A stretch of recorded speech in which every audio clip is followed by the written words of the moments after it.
Hello, everybody, and welcome back to Big Talk Pigskin. I'm your host, Bowden. I'm joined by my wonderful co-host, Korbin. Korbin, how are we doing? Doing good, doing good. Good to be back. Yep, great to be back. Had crazy week, man. Yeah. A lot of stuff going on recently, Yeah. so we apologize, but we're back again. Got a good episode for you guys coming up here today. First things first, again, hope everybody's bracket's doing well. Yours is looking solid. Yeah. Yours is looking good. Hey, all I have to say is from the challenge we're in together, as long as Michigan beats Arizona this weekend, I'll place at least second and get some of my money back there. You'll win, but I'll get second. Will I win if Michigan wins? Yeah. All right, so that'll be. I think that'll win the Final Four game. Really? Because everybody, I'm sitting down at like fourth. Everybody ahead of me has Arizona. Yeah, I have Michigan. So we would either go first or second. If Michigan wins the national championship, you'll win. If they lose the national championship, we're 1 or 2 regardless. I think we go. If Michigan wins Saturday, we are 1 or 2 regardless. That's what's up. There we go. So go Michigan, man. Go blue. Go blue, baby. Beat up on those Wildcats. Go Wolverines. I didn't know. And what is it? It's like $140 or something. Something like that. I think I think it was like 240 in the pot. Third place gets $20. Yeah, we had 12 people, I think. So third place gets their 20 back. Second gets like 40. I'm figuring this out right here live. Awesome. Yeah, it's awesome. Yeah, let's go. I mean, I helped set it up. To be fair, I helped with it, but not running it though. No.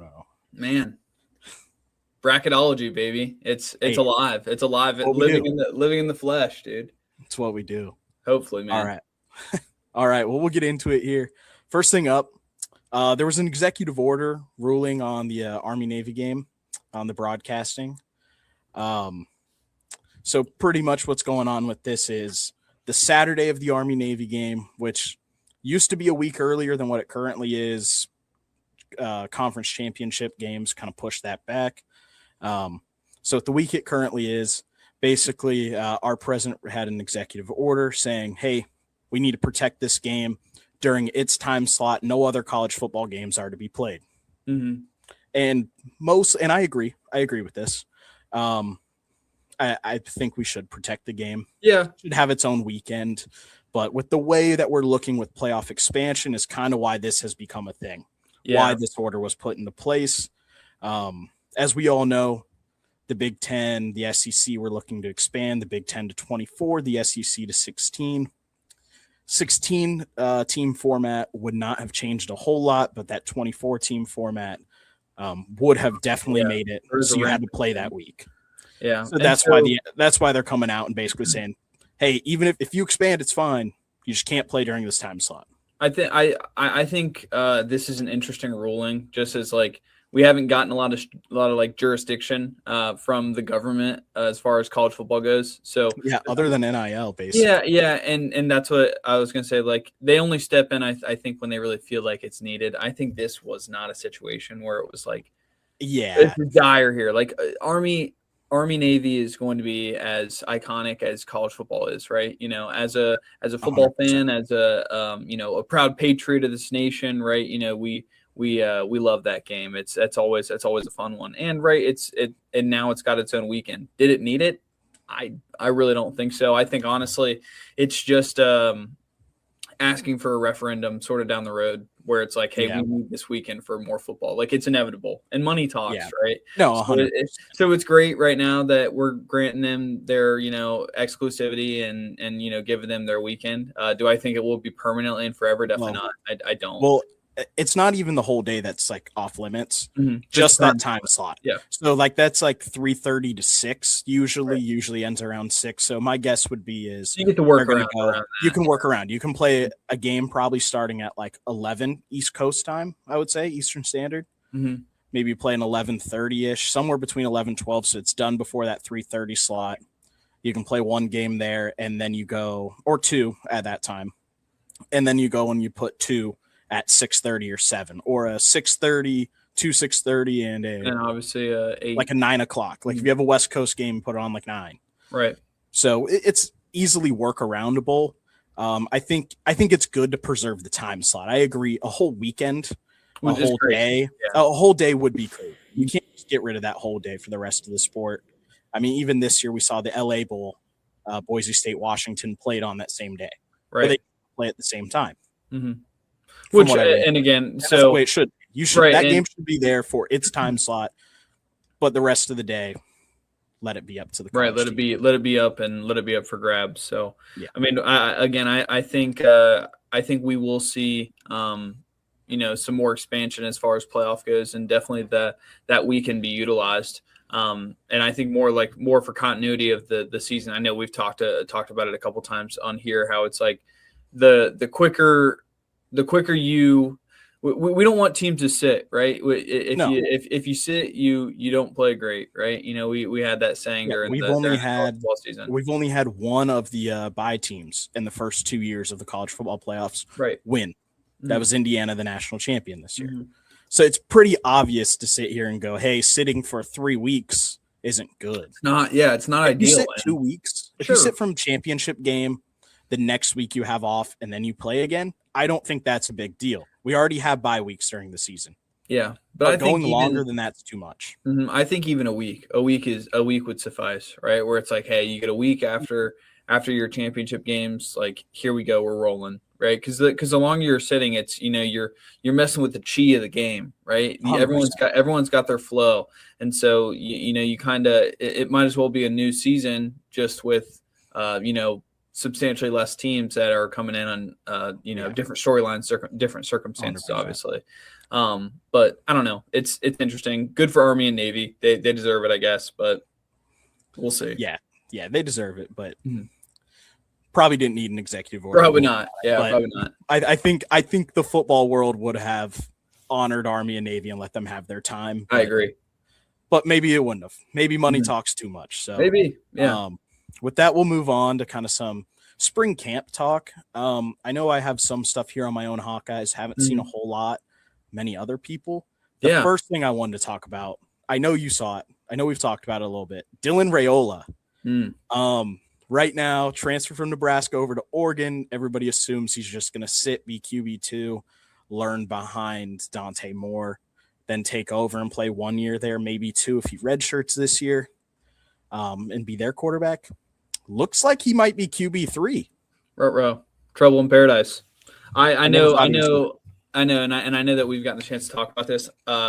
We both hate this player.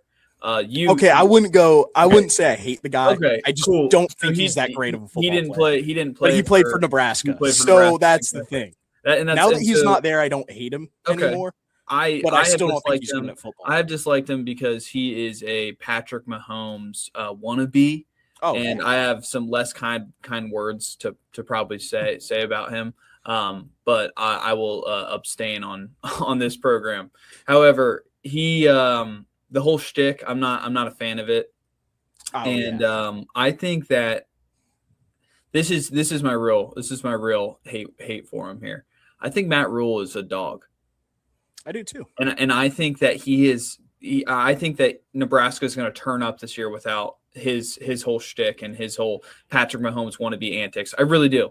And I think this is by turn up. Do you mean they're going to win like 7 or 8 games instead of 6? In our projections, and I know we've kind of touched on this last time we were on here. Our projections for the Big Ten, I have Nebraska kind of up there. I have Nebraska. Don't be surprised they shake about and win like 8 games. Borderline bowl team this year. 8's their ceiling. I don't know, man. I don't know. They have 2 unproven quarterbacks. I mean, they have the UNLV guy. I don't think he fits in the Big Ten. I know we already talked about this. He is a guy to watch. If you're interested in how Nebraska is going to go, that's a good guy to watch. Again, I don't pay attention to their camp. I don't like them. Yeah. I'm not going to pay attention. I don't care what they look like. I just know we're going to beat them at the end of the season. I do, and that's a fair assessment. I think if I was a betting man, maybe I'd say the same thing right now. However, what I will say is I do think it's a make or break year for Nebraska and sort of that coaching staff over there. I think there's only a couple times you can get away with hey, like we came down with injuries. Hey, this happened. Hey, this happened. It's like, hey, we're going on a couple seasons here now where it's like this is not Nebraska's brand of football, nor is it even coming close to living up to where we want to be. How do we get back there, right? But no, I don't know. And I haven't watched much about their sort of spring camp to touch on that, nor the quarterback battle over there. Do you want to sort of hop over to your Hawkeyes? Like, well, I mean, what's some interesting? Well, I will point out, I just want to say there's one team that I want to watch more of. That would be Penn State, just because it's a full transfer room. I know it's like the Iowa or the Penn State Cyclones. It's basically but they were a solid team until injuries last year. So I am genuinely curious on how their season will go. Did you see some of the the what was it? Some signage up that I guess was getting posted out of like the Penn State facilities or whatever. Like, you know how so like a lot of like actually every program, I'm sure they've got their like their slogan or like their like motivation or like, you know, what they stand for, what they play for. We had it at my time at Penn State, you know, different like sayings or whatever. Obviously, James Franklin leaves. He takes all that with him, you know. Right. 1-0. That was James Franklin's thing, right? It had like all that stuff. Well, Matt Rule, or excuse me, sorry, not Matt Rule. Matt Campbell. Yeah, Matt Campbell. He has his like laid out. I guess it's like 10 whatever.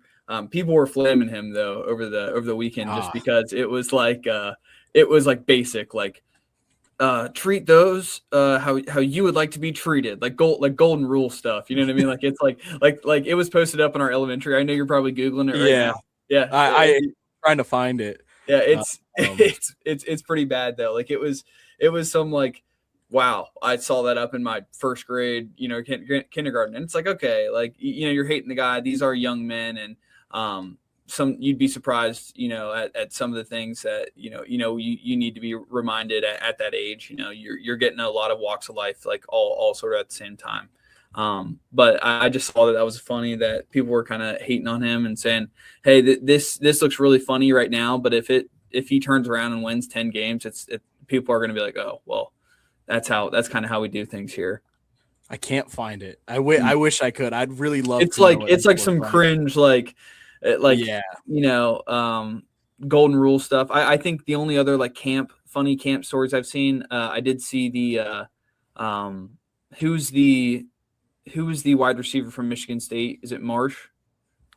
He went to Indiana. I can't think of his name off the top of my head. Curt Cignetti had like a sound bite with him where I guess like first day of practice he comes out and he's in golden cleats, and Curt Cignetti was like, and this is a Curt Cignetti quote. So here I'll put that in quotes. He's like, well, ripped his ass, and I know that didn't happen over there at Michigan State very often. And so he's like, you know what I mean? Like that's some like casual, like Curt Cignetti stuff where you're like, you know, you're jabbing at it. It's hilarious, you know. It is. And I mean, honestly, I mean, that administration, the coaching staff there did not do a great job. So I'm sure they weren't keeping players in check. A disciplined football team is what wins games. You let players do whatever they want. You don't get on them. You don't win football games. We've seen it. Yeah, 100%. We've played on it on football teams. Yeah, I was gonna say our senior year football team together. Yeah, there was nothing was really enforced that year. It was COVID. Yeah, right after COVID, like you got to have it's continuity and it's chemistry, right? And so 100%. without either of them, it's hard to have a successful football team. And I don't know. Yeah, it'll be interesting to see who can shake out a spring, and because I do think there are winners and losers, and you hate to kind of throw this out into existence, but it's like there will be an injury or two, right? There 100%. Will be you know, I'm sure there will be some portal drama before it's all said and done, right? I mean, so it's interesting, and I think I'll touch on my Michigan Wolverines here for a second, unless did you have anything else you wanted to segue to, sort of? No, I just got some stuff for Iowa, but you go ahead with Michigan. Okay, yeah. And so I mean, not hearing a lot of news coming out about a team is, in my opinion, it's good news, right? Yeah. You know, typically all you're hearing is like what we kind of just touched on, is whether it was injuries or, you know, I know earlier on in the offseason we heard some murmurs about Michigan, and maybe it was some past teams, some off the field, but really it was like in the locker room issues. And really that was that was the only the only hiccup that I really heard out of the Michigan locker room, Michigan side of things. But what I will say is we're implementing an entirely basically new offense. I've touched on this before, so I won't kind of beat a dead horse here. But Kyle Whittingham again, really a spread first guy, right? You know what I mean? This is going to be a team that is probably throw first and sort of has a backbone built off of trying to do ground and pound football like Michigan's brand of football. But again, a young quarterback that's got a lot of developing to do, and we'll see. I mean, again, hearing the accounts that did come out, and this is some offseason, I guess, turmoil for us, is Bryce Underwood had no dedicated quarterback coach last year.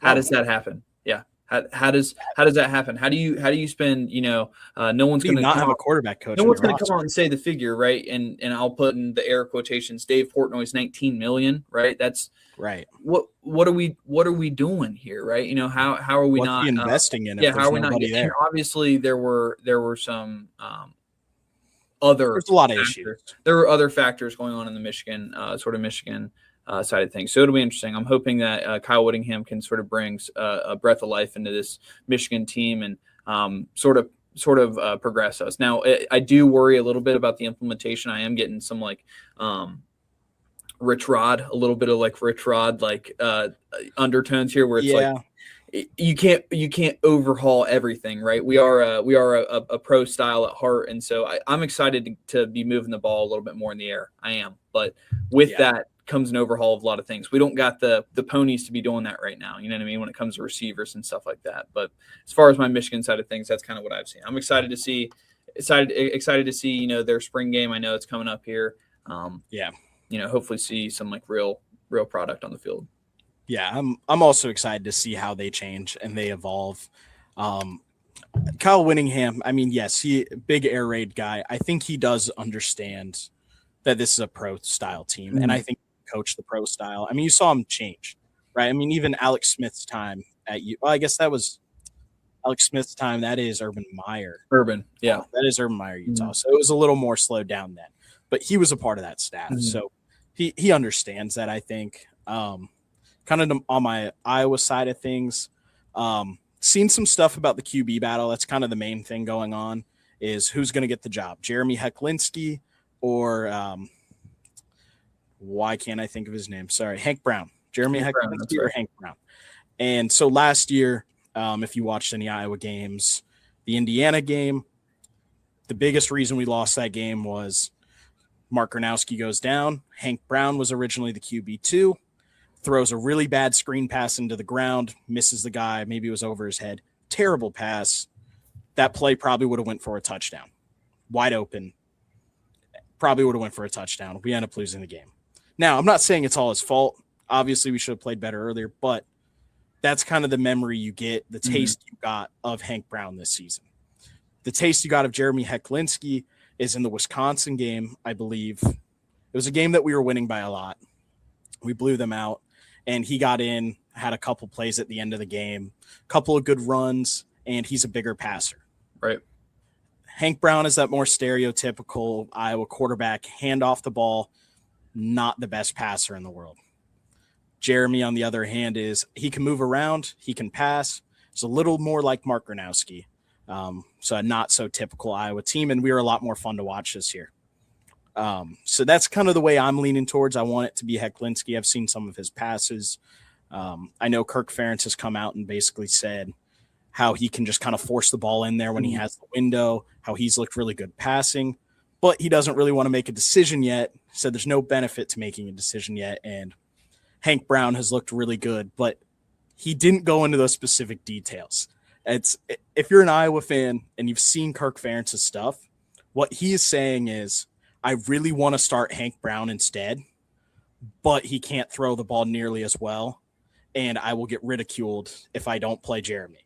That's kind of what it looks like, and that scares me. Yeah, that's not great. That he's going to let Hank play, and we're going to waste Jeremy on the bench, and that he'll be better. Like you're playing politics. Yes, and it's like I don't know yet. Obviously, we don't really know, but that's kind of the vibe I'm getting here, is that we might get torched by our own coach coming to our quarterback. And I don't know. Who's the early games for you guys this year? Like who's the first 2 games for you guys? Those Iowa State's always game 2. Okay. Game 1, I believe, is Northern Illinois. Okay. And then game 3, Northern Iowa. So you got a little bit of a buffer. You got a 4-quarter buffer. You know what I mean? You do. It will really. I don't hate Iowa State, right? I respect Iowa State. I really liked Matt Campbell, which obviously he's not there anymore, but I respect Iowa State, despite the fact that they're an in-state rival. I just don't think they're going to be good. They lost everything that was good about them and didn't bring in anything that was overly great to replace it.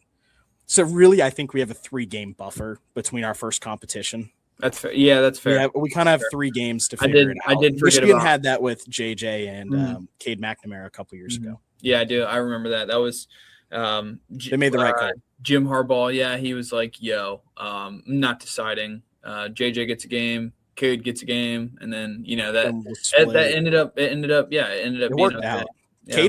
Had Cade not gotten hurt, he probably would have won that year, which is crazy. No, because that was Cade. You're thinking of because I remember Cade. There were 2 years where they kind of duked it out back and forth.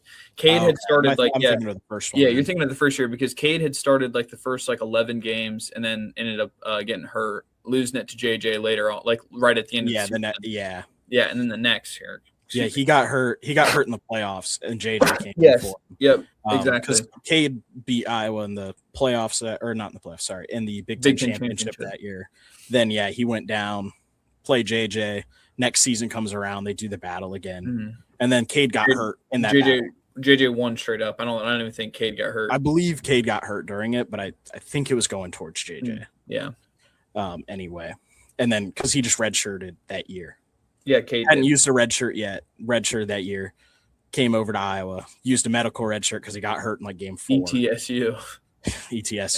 And then Michigan let him throw it. The pro. It makes sense. It makes sense. This last week. A lot of guys do that, especially everybody. It wasn't bad terms he left. It went, hey, I lost this battle. You have your guy. It's my time to go then. It wasn't like he had never played there and just left. Didn't make sense for anyone or both parties, No, it didn't. But yeah, so I think I just hope Iowa makes the right decision when it comes to a quarterback. Just make the right decision. I hear that. We have a lot of guys leaving on the defensive end. Got to see the next guys up. And then I've heard a couple of our FCS transfer receivers. Kirk had said about one guy, I don't remember who it was off the top of my head, that he just loves to catch the football. Kirk said, I'm just a dumb O-line coach, but if I know anything about receivers, it's their first job is to catch the ball, and he loves to catch the ball. Okay. So catch the ball. Catch the ball. Okay. I mean, that's your job, man. I have some high hopes for our receivers this year, thankfully. But kind of from that notion, we'll switch on over. The over-under predictions for all Big Ten teams has released. I know we've kind of already done our rankings, but I figured we could go through here and maybe just kind of project each team's over-under. I have the list pulled up. It's alphabetical. Starts with Illinois, ends with Wisconsin. So we'll start off here. Illinois, their over-under is set at 7.5 wins this year. That's a good line. Is a good line. I'd say under. I also agree. I think they have a down year. I think they get right to 7. I think they're right at 7. Yeah, I think they're right at 7. This is a really good line. It'll play very well, but I'm with you there. Indiana's 10.5. Over. I think they lose one game. I hammer. They lose to Ohio State. They have a more favorable schedule this year than they did last year. 100%. Yeah. Over. I think they lose to Ohio State. That's it. And that's it. And I could see them beating Ohio State still. Yeah, all depends on how Josh Hoover is. Yeah, I don't know that Ohio State got better. Ohio State didn't. I don't think Ohio State got better. I don't think they got better. But we also haven't seen these guys play. They always reload. We always say this, and then they reload. Yeah, but I mean, we're talking like 3 years. We're talking 3 top 10 draft picks. No, 100%. Four top 10 draft picks that are gone, both sides of the ball. But yeah. Next team on the list, Iowa is set at 7.5. I think we're over that. I think that's our bottom tier is 7 wins. Yeah, I think it's a good line as well. I think realistically, I think we only lose 2 or 3. What I'll say is they're, in my mind, Iowa's substantially better than Illinois, and so with that logic, I'm going to go with over. I'll go with over. Yeah, that's fair. Yeah, I think they only lose 2, maybe 3. We talked about it last time. They have that 3-game stretch of Michigan, Ohio State, Washington. As long as they win one of those games, I think they go 10-2. You just got to get out. You got to get out good. Yes, that's the 100%. Iowa is like they're like the Cincinnati Bengals of college football, where it's just like, dude, start well. If you start well, you're not going to have problems. And in our lifetimes, when Iowa has successful seasons, it's you start hot, you win those first 5 games, and then you're looking there and you're saying, oh crap, I've got to play Michigan, Ohio State, or Penn State. You know what I mean? And then you find yourself in you know what I mean. They either fall apart when that happens, or they go straight through it. Right. Next on the list, Maryland, over under 4.5 wins. I think over. I think over as well. Yeah. I don't think it's a bad line at all, though. No, I don't. They have a hard schedule. They have probably the hardest schedule in the Big Ten. I like what's cooking in Maryland, though. I do. I like what they've got. They've got going on over there. Their quarterback, they kept him, right? The fresh, because he was Big Ten freshman, or like freshman. He was on one of those lists. Yeah, but no, he was fun to watch, because I remember they throughout the season, a lot of people were comparing him to Bryce Underwood, and like, I will not lie to you, towards the end of the season, he showed much better progression than Bryce did all year. Yeah. So I'm blanking on his name right now, but he's a stud. I think it's is it Malik Washington? That's exactly it. I'm pretty sure. Okay. Yeah. Yeah, that's it. Malik Washington. Yep. Freshman last year. Yeah. Mm-hmm. Next up. Oh, you have more? No. Okay. Next up, Michigan's over under 8.5 wins. I think it's a great line. Yeah, it's a really good line. Because I think they're either personally 8-4 or 9-3. Mm-hmm. I think they're right there. I think they go over. I'm thinking, man, I don't know. 8.5. I don't know. I want to so badly say over, but kind of to pay homage to what I said a little bit earlier, I'm getting weird Rich Rod vibes. Yeah. Like the fact that I'm hearing nothing from camp. And like I said, that's a good thing. Like that should be a good thing that I'm not hearing anything. No one's getting hurt. No one's disgruntled that I've heard yet. We're bringing together a lot of pieces, a lot of West Coast pieces at that. And so I am very, very hopeful that the culture integration is as seamless as what everyone around Ann Arbor is saying it is. But I will believe it when I see it. I'm going to go conservatively and say the under here. As a Michigan fan, again, and let the record show, I think that it could be a rough season for us. Same thing as Iowa. If we don't get out, 100%. Well, like we've got some rough games early on. Like let's not overlook Oklahoma. Like that again. Yeah. We have got a treacherous schedule too. So yeah, it's not good.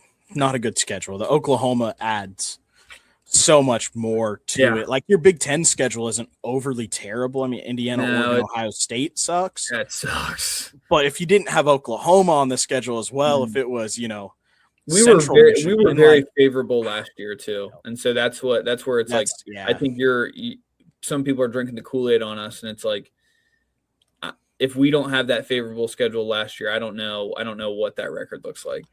Yeah, I think I'm going to retract my over. I do think I'm going to take their under, but I can definitely see them winning 9 games. 100%. Yeah, I can see this being a 10-win team, and we're laughing, and this is a playoff team. You know what I mean? Like I could see that, but the realist in me is keeping my feet on earth here. You know what I mean? It's fun. I feel the same way about Iowa football as I do Michigan football with a lot of things recently. You never know what you're going to get. You don't, man. It's a box of chocolate. You never know. It sucks. It's a box of chocolate. It is. Next up, we got Michigan State over under 3.5. I love Pat Fitzgerald. I do too. I like the over. I love Pat Fitzgerald. I will take the over on him. I like the over. I don't care.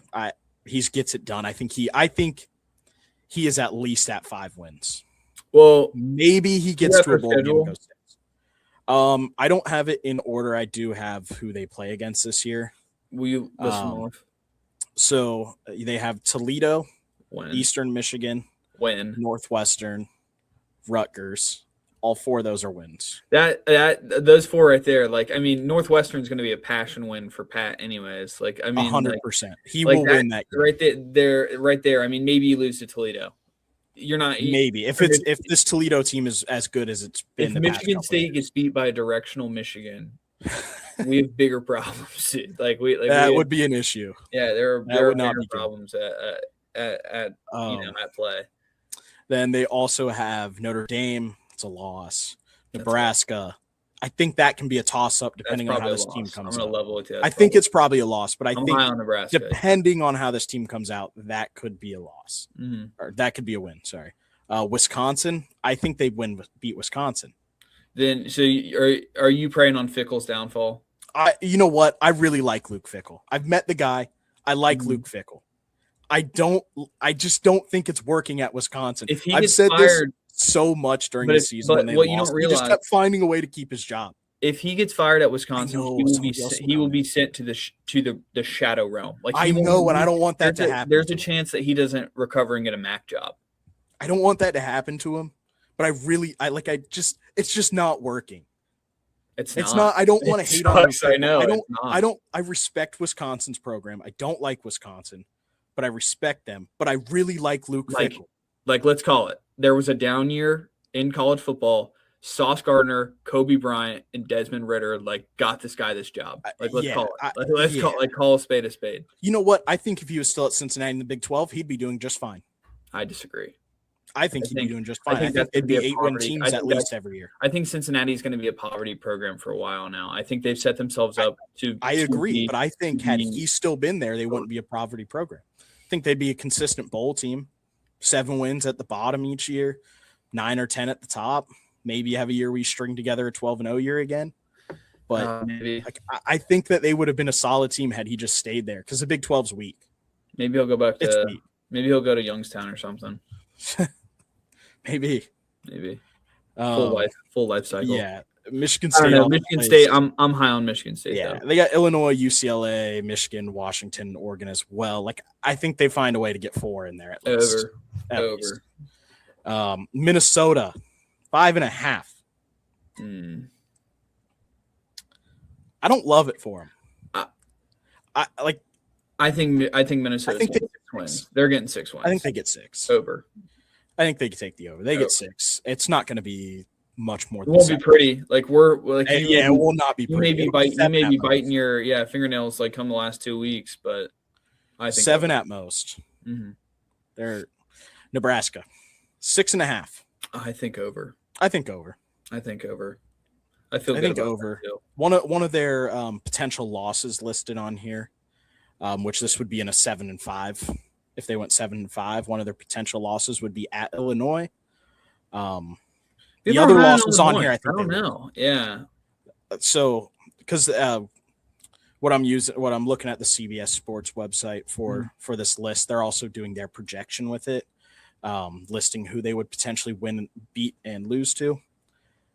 Indiana, Oregon, Illinois, Ohio State, Iowa are who they project them to lose to.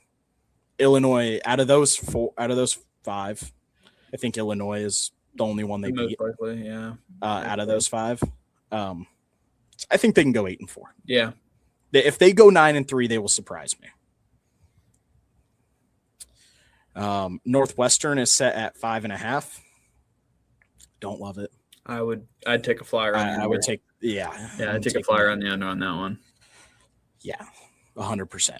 Out of conference. That has good for them. They're going to lose to South Dakota State. South Dakota State's going to beat them. I'm calling that right here. Months out. South Dakota State will beat Northwestern this year. On April 2nd, 2026, Bowden calls it. South Dakota State gets the win over Northwestern. South Dakota State will beat Northwestern this year, I think. And if they don't, it'll be really close. I mean, it'd be very close if they don't. I think it's going to be a Northwestern walk-off. I think they win 3 games. Yeah, I agree. Northwestern wins 3 games. Ball State, Rutgers, somebody else. I like Rutgers. I like Greg Schiano. Dude, they might. You know what? They might not. They might not win 2. Who else is there at a conference? So they have South Dakota State, Colorado, and Ball State as their out of conference. So there's two. There's 2 potential wins there. At least 1 win, and they will catch someone. State. They will catch someone in the formerly Big Ten West sleeping, like Purdue. Yeah, probably Minnesota. Like they'll catch. Did they play Purdue? They do not play Purdue. They play Minnesota though. Like, I think Minnesota they can beat. I don't know. I honestly haven't done my homework on Northwestern. I don't think they're going to be good. I mean, they're going to be better than. I don't know. I can't. Ever since Pat Fitzgerald's been gone, I can't read them anymore. Yeah, I hear that. I just they're just a garbage dump for the Big Ten. I'm sorry. Like, I wish they were Chicago. I wish they were better.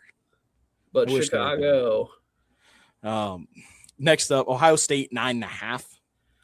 Over under. I'm taking over. 10 wins at least. 10 like wins.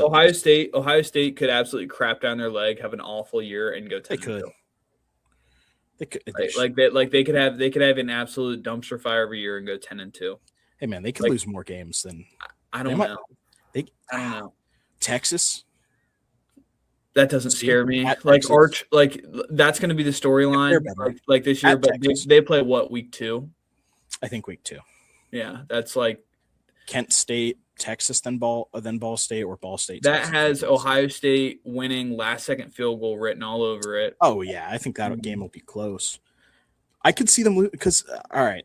Again, we've already kind of done our predictions, but we're kind of going over them again at this point because I'm just getting intrigued on this. Texas, I could see them losing to. Not saying they will or won't. They play at Iowa this year. Could lose there again. Probably won't, but they could if they have a bad year. They play at Indiana. That could be a loss. That's probably a loss. Or they play Oregon at home. That could be a loss. Last time Oregon played, we got to see what Oregon. So, yeah, and then Michigan's always a tough game. They have them at home this year. At USC, you're all the way in California. I mean, there's a lot of games on here that could, if Ohio State is having a down year, definitely these could go either way. Them, yeah. These could go either way.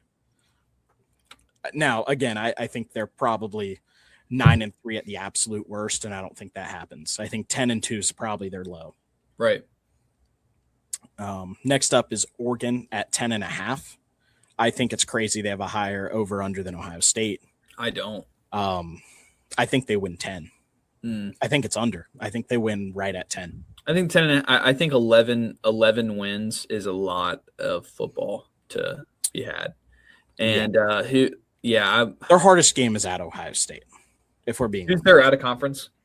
Boise State, at Oklahoma State, and Portland State. They will not lose a single one of those. 3 wins. Will not lose a single one of those. They play Michigan. Yeah, at home. Okay. And Indiana. They have to. Indiana, they do not play. Okay, that's good. So, I think they win either right at 10 or they're at 11. I think they for sure have 1 loss in Ohio State. But that puts them at 11. Maybe right? That puts them at 11. Maybe they lose another one. Maybe Washington. It's always a tough game. Always. Michigan, again, could still be a tough game there. We don't know what they're going to be like, as we've said. So maybe I will take the over. Maybe I will go 11. I think I'll go over with you on that one. Penn State, 9.5. Under. I think under as well. Under. I think they're an 8-win team at best. Yeah. Not at probably 9 at best. Not at best. I think at best they're a 10-win team. I really at best. I think 10. But that's like hair on fire, like the savior has come in on the white horse sort of thing. You know what I mean? Like I think they're winning 7, 8, or 9. I think they stay under, but maybe they do get that 10. Purdue, 3.5. Under. I don't even need to look at what they have. Under. No. I'm taking the under. 3 games, most. Yeah, under. Most. Rutgers, 4.5. I like Greg Schiano. I like the over. I like Greg Schiano a lot. I think he'll make a bowl game. He'll find a way. He'll find a way. He'll win 6, at least. He'll make a bowl game again. UCLA, new head coach, new transition. They're at 5.5. Yeah, that's exactly what I was just gonna say before you said it. I was like, anything over 5.5, I'll take it. It's like I will not take that. I'm taking the under. I have them performing pretty low. I'm gonna go over 5.5. Yeah, we're on differing views of them. I would like to see them be better. I just don't think they will be. USC 8.5. I think they're over. That's over. Yeah. I think they're over. I think 8-4 is probably their absolute worst. I don't know what their quarterback situation looks like. But same guy as last year. I have confidence in what's his name? Jaden Mavia. Lincoln Riley. Jaden Mavia. He was there last year. He's pretty good. They just don't have Mekhi Lemon anymore. Mm-hmm. He's going to the draft. Receivers are diamond. They'll always be a solid team. Especially USC receivers are always going to be good. It's always there's always someone, or they got someone in the portal or something. Yeah. Yeah, I mean, they're going to go over. They're probably a 9-win team, maybe 10, maybe. Washington, 7.5. I like over. That's a good line. I like over. I like them to be 8, maybe 9. Mm-hmm. I think if they beat Iowa, they win 9 games. If they lose to Iowa, they win. I'm going to go under. Really? Yeah, I think they're a 7-win team. Okay. Yeah. Wisconsin, I think, has a crazy high line. What do you think their line is set at? Wisconsin's line. What line do you think they should have based on last year? Based off last year, I would give them a line of 5.5. They're at 6.5. I was gonna say your reaction. I think they should have at least a 4.5 line at most. No, it's still Wisconsin. Like who's their out of conference? Western Illinois, Eastern Michigan, Notre Dame. That's 2 wins right there. Okay, so that's 2 wins right there. And then you're probably playing Purdue. They're playing Purdue. That's a win. You're probably playing. I mean, Minnesota is a toss-up. That's a toss-up. You don't Illinois. know either. Illinois is a toss-up. They don't play Illinois. No. Yeah. They play. Yeah. I mean, yeah. I think they're under. I think there's 6 wins best. I'd go under as well. I don't think that they're winning more than 6.5. Or I don't think they're winning 7 games. Yeah. 6 wins are best.